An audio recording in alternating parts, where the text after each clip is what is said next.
Olá, povo de Deus, que a graça e a paz do Senhor Jesus estejam todos neste dia.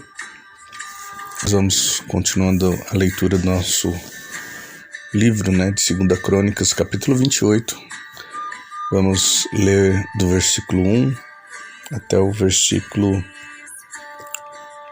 27, que está escrito assim na palavra de Deus. O reinado de Acais. Tinha Acais 20 anos de idade quando começou a reinar e reinou 16 anos em Jerusalém. E não fez o que era reto perante o Senhor como Davi seu pai. Andou nos caminhos dos reis de Israel e até fez imagens fundidas a Baalins. Também queimou incenso no vale dos filhos de Rinom e queimou a seus próprios filhos, segundo as abominações dos gentios que o Senhor lançara de diante dos filhos de Israel.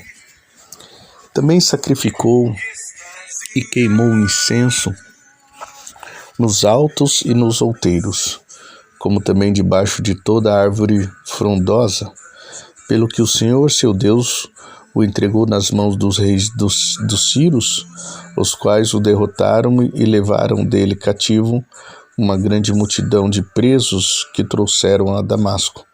Também foi entregue nas mãos do rei de Israel, na qual lhe infligiu grande derrota.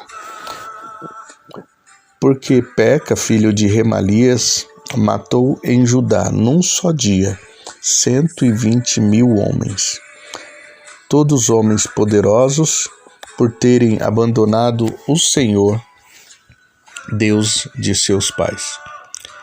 Zicri, homem valente de Efraim, matou a Maazéias, filho do rei, e Azricão, alto oficial do palácio, e Eucana, segundo depois do rei.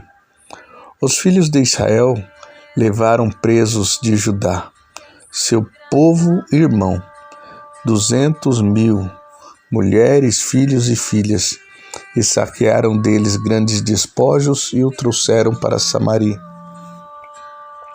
Mas estava ali um profeta do Senhor, cujo nome era Obed, o qual saiu ao encontro do exército que vinha para Samaria, e disse-lhe: Eis que, irando-se o Senhor Deus de vossos pais contra Judá, os entregou nas vossas mãos, e vós os matastes com tamanha raiva que chegou até os céus.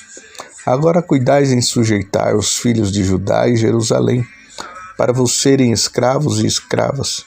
Acaso não sois vós mesmos culpados contra o Senhor vosso Deus?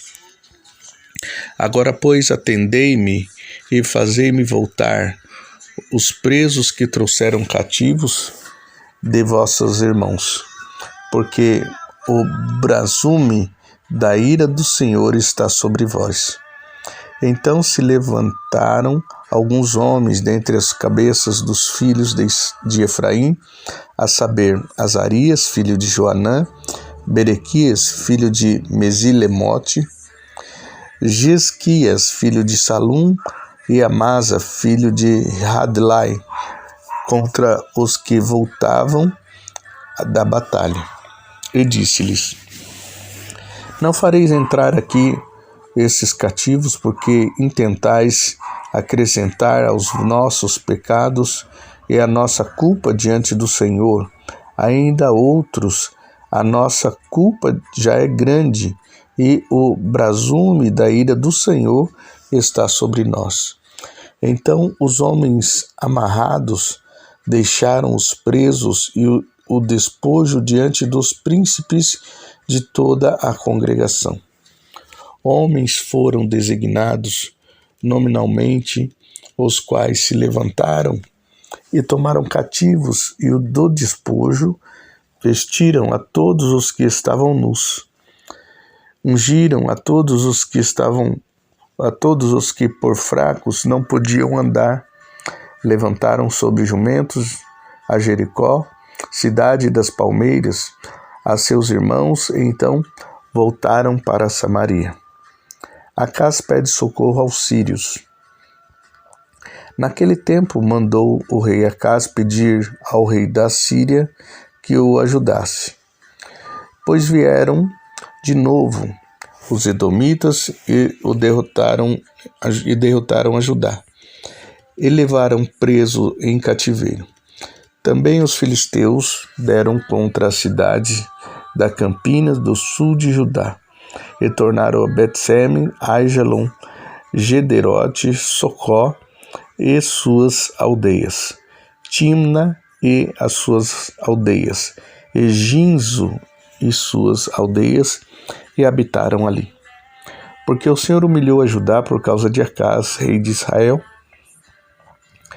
porque este permitira que Judá caísse em dissolução, e ele de todo se entregou à transgressão contra o Senhor. E veio a ele Tiglat-Pileser, rei da Síria, porém o pôs em aperto em vez de fortalecê-lo. Porque Acaz tomou despojos da casa do Senhor e da casa do rei e dos príncipes, e os deu ao rei da Síria, porém isso não o ajudou. A idolatria de Acaz. No tempo da sua angústia, cometeu ainda maiores transgressões contra o Senhor, ele mesmo, o rei Acaz, pois proferiu sacrifícios a deuses de Damasco, que o feriram, e disse: visto que os deuses dos reis da Síria o ajudam, e eu lhes oferecerei sacrifícios para que me ajudem a mim. Porém, eles foram a sua ruína e a de todo Israel. Ajuntou Acaz os utensílios da casa de Deus e fê-los em pedaço, e fechou as portas da casa do Senhor, e fez para si altares em todos os cantos de Jerusalém. Também em cada cidade de Judá fez altos para queimar incenso a outros deuses. Assim provocou a ira do Senhor, Deus de seus pais. A morte de Acaz. Quanto ao mais dos atos dele e a todos os seus caminhos, tanto os primeiros quanto os últimos, eis que estão escritos no livro da história dos reis de Judá e de Israel. E descansou Acaz com seus pais e o sepultaram na cidade, em Jerusalém, porém não o puseram no sepulcro dos reis de Israel. E Ezequias, seu filho, reinou em seu lugar. Amém? Louvado seja Deus pela sua palavra. Esta é uma história muito triste, né? De um homem que chegou ao poder, mas totalmente se abdicou, né? Se desviou do propósito, da vontade, da direção de Deus, né? Tudo aquilo que o Senhor talvez tinha como propósito na vida, não só dele, mas na vida do povo, ele se desviou. O que nos mostra que Deus sempre tem para nós, né, o livre-arbítrio. Nós temos a escolha de querer adorar a Deus, de querer servir a Deus ou não, de querer aceitar andar com Jesus ou não. A partir do momento que nós fazemos as nossas escolhas de servir a Deus, de andar com Deus, segundo o ensinamento da sua palavra, nós temos que procurar andar continuamente debaixo da vontade e da direção do Senhor.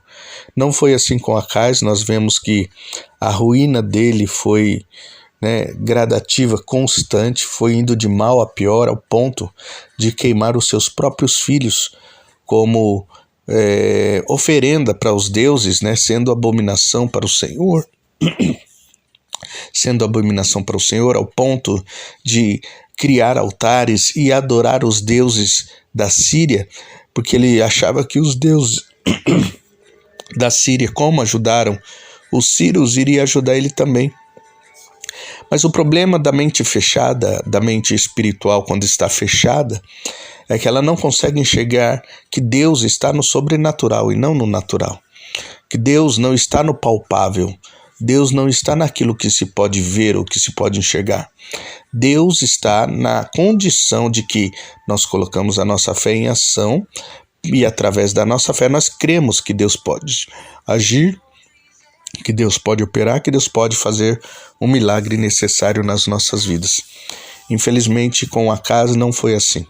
Ele andava por vista, ele andava pela referência dos outros, ele andava pelo que talvez os outros conseguiam, ele fazia igual, achando que iria conseguir. Mas o que nós temos que entender é que se a nossa vida não estiver debaixo das mãos poderosas do Senhor, ela não vai para frente. Então, a sua vida, se não está dando certo, se as coisas não têm dado certo como você esperava, não está acontecendo como você esperava, não estou falando aqui de igreja, não estou falando aqui de ser evangélico, estou falando aqui de você ser sensato.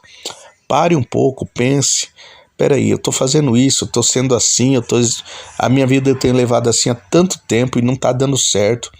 Né? Talvez seja a hora de você pensar em mudar, você pensar em seguir realmente a Deus, segundo a vontade de Deus, não segundo a sua vontade.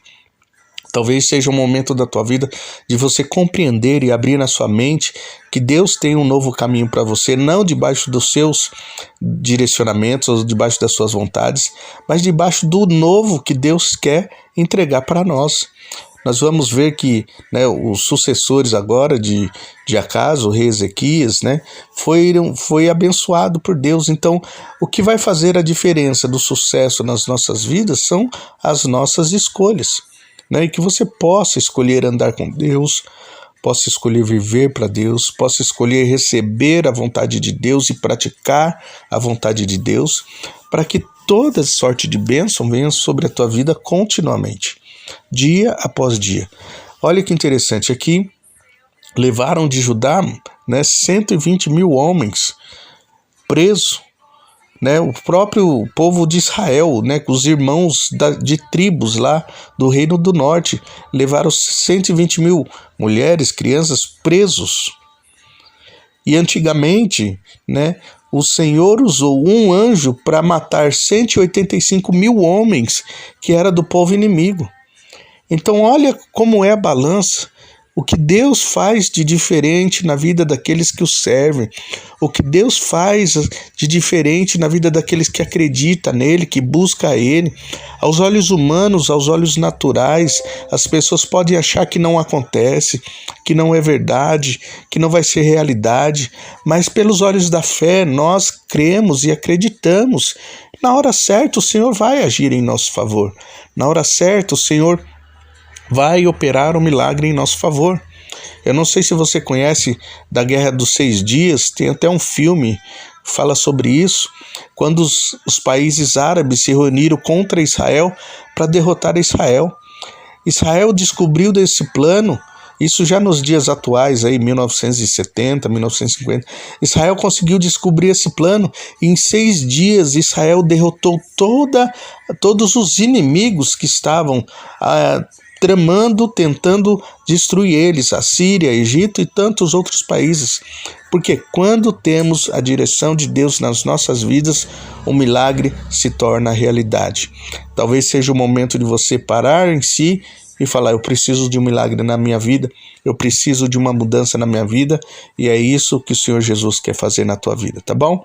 Deus te abençoe, que o Senhor te guarde, que o Senhor te livre e te proteja de todo mal, que você possa ter um dia abençoado, você e toda a sua família, em nome de Jesus. Mais uma vez, quem vos fala é o pastor Mateus, da Igreja Apostólica Sol da Justiça, e até a próxima oportunidade, assim o Senhor nos permitindo.